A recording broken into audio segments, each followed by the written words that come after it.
নমস্কাৰ বন্ধুসকল, মোৰ অন্য এটা ভিডিঅ'লৈ আপোনাক সকলোকে স্বাগত জনাইছোঁ। বন্ধুসকল, আজি আকৌ আপোনালোকৰ মাজলৈ লৈ আহিছোঁ ৰঙালাও খেতি।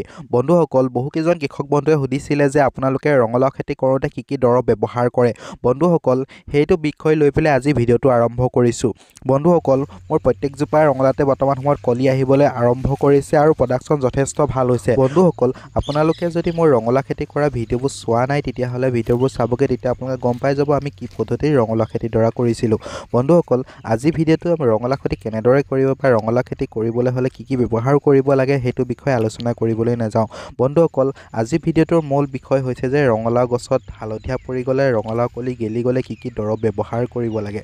বন্ধুসকল, মোৰ ৰঙালাও খেতিডৰাটো এজোপা দুজোপাতে পাত হালধীয়া হ'বলৈ ধৰিছে, এয়া আপোনালোকে দেখিছেই। বন্ধুসকল, এই পাত হালধীয়া হৈ যোৱা বেমাৰটোৰ আঁৰত থাকে এটা পোক, যি পোকটোৱে পাতখিলাৰ তলত থাকি পেলাই পাতখিলাৰ যিটো ৰস, সেই ৰসটো শুহি খাই পেলাই আৰু পাতখিলা এনেদৰে হালধীয়া হৈ আহিবলৈ ধৰে।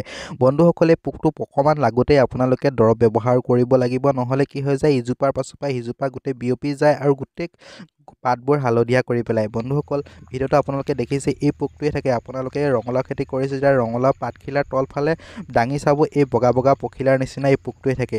এই পোকটো নাশ কৰিবৰ কাৰণে বন্ধুসকল আপোনালোকে চাৰ্ফ নামৰ এই দৰৱটো ব্যৱহাৰ কৰিব। বন্ধুসকল, এই দৰৱটোৱে কি হৈ যায়, ওপৰত মাৰি দিলেও পাছফালে যিবোৰ পোক থাকে সেই পোকবোৰ মৰি যায় আৰু আপোনালোকে 20 লিটাৰ পানীত 15 গ্ৰাম দৰৱ মিলাই পেলাই এনেদৰে স্প্ৰেয়াৰ কৰি থাকিলে যথেষ্ট ভাল ফল পাব। বন্ধুসকল, মই এনেদৰে স্প্ৰেয়াৰ কৰি থাকি এই গছবোৰ দেখিছেনে, দেখিলে মোৰ এতিয়া ভাল হ'বলৈ আৰম্ভ কৰিছে। বন্ধুসকল, ৰঙালাও গছত লগা আৰু এটা বেমাৰ হৈছে কি যে পাতখিলা ব্লাইট লাগি যায়। ব্লাইট লগা বেমাৰটোৰ কাৰণেও এটা বেলেগ দৰৱ আছে, সেইটো আপোনালোকক ভিডিঅ'টোত কৈ আছোঁ, ভিডিঅ'টো চাই থাকিব।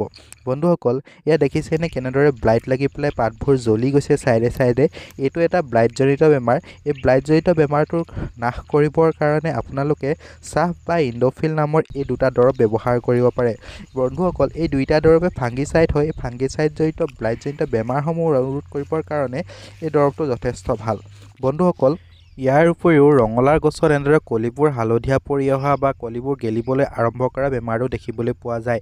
এই বেমাৰটোৰ আঁৰত থাকে এই বুৰুলি নামৰ এই পোকজনী। বন্ধুসকল, এই পোকজনীৰ পৰা ৰঙালাও খেতিডৰা বচাই ৰাখিবৰ কাৰণে আপোনালোকে জুপিটাৰ 5 নামৰ এই দৰৱটো ব্যৱহাৰ কৰিব পাৰে। বন্ধুসকল, বুৰুলি পোক মৰাৰ আৰু বহুতো দৰৱ আছে। মই এই দৰৱটো বাছনি কৰাৰ মূল কাৰণটো এইটোৱেই যে এই দৰৱটোৱে অকল বুৰুলি পোকজনী মৰাৰ কামটোৱেই নকৰে, ইয়াৰ লগতে ৰঙালাও গছত লগা অন্যান্য পোকসমূহো এই দৰৱটোৱে মাৰি পেলায় আৰু আপোনালোকৰ খেতিডৰা পোকসমূহৰ পৰা বচাই ৰাখে। ইয়াৰ উপৰিও এই দৰৱটোৱে ভিটামিনৰ কামো কৰে। আপোনালোকে এক্সট্ৰাকৈ আকৌ ভিটামিন মৰাৰ কোনো দৰকাৰ নাথাকে। বন্ধুসকল, ৰঙালাও গছৰ আৰু কিছুমান প্ৰতিপাল থাকে, যেনে 2G 1G এনেদৰে কাটিং থাকে। সেই ভিডিঅ'টো আপোনালোকক দেখুৱাম। আজি ভিডিঅ'টো এইখিনিতে সামৰোঁ। ভিডিঅ'টো ভাল পালে লাইক শ্বেয়াৰ কৰিব আৰু চেনেলটো ছাবস্ক্ৰাইব কৰি দিব। ধন্যবাদ।